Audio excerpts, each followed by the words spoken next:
Qui peut croire une seule seconde que la Russie a les moyens d'envahir l'Europe de l'Ouest ou d'envahir la France? C'est absolument grotesque. En fait, Emmanuel Macron essaye de mettre ça dans le débat public, et donc ça veut dire deux choses. Soit il est complètement irresponsable, il veut faire entrer la France en guerre avec la Russie, qui est la première puissance nucléaire mondiale.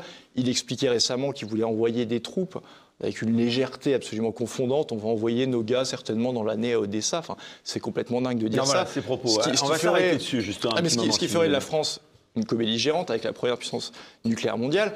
Et après, il y a soit il est complètement cynique, mais il serait tout aussi responsable, c'est de dire « je vais faire comme en 2022, je vais aller du côté de la peur parce que ça peut me permettre de limiter la casse pour des élections européennes ». Donc vous vous rendez compte, si c'est le cas, de la bassesse du calcul, parce qu'il joue avec la paix et la sécurité du monde pour des élections minables européennes. Alors oui, cette guerre est problématique. La guerre entre l'Ukraine et la Russie démontre la puissance de la Russie et ses intentions d'expansion territoriale. Mais il y a quand même des choses qu'il faut se dire. Est-ce que la Russie veut étendre son territoire jusque l'Europe de l'Ouest, donc la France, nos frontières, ou s'arrêter à l'Ukraine? Je pense que c'est une vision utopique d'imaginer que Poutine veut s'arrêter seulement aux bordures de l'Ukraine. S'il arrive à gratter cette partie de territoire, qu'est-ce qui va l'empêcher d'aller encore plus loin et proclamer les zones des Balkans ou même la Finlande et la Suède? Oui, je pense aussi qu'Emmanuel Macron joue de ça, que ça lui permet d'alimenter cette peur et même une haine de la Russie. Et de tout cela en découle une volonté d'être un leader européen qui tiendrait tête seul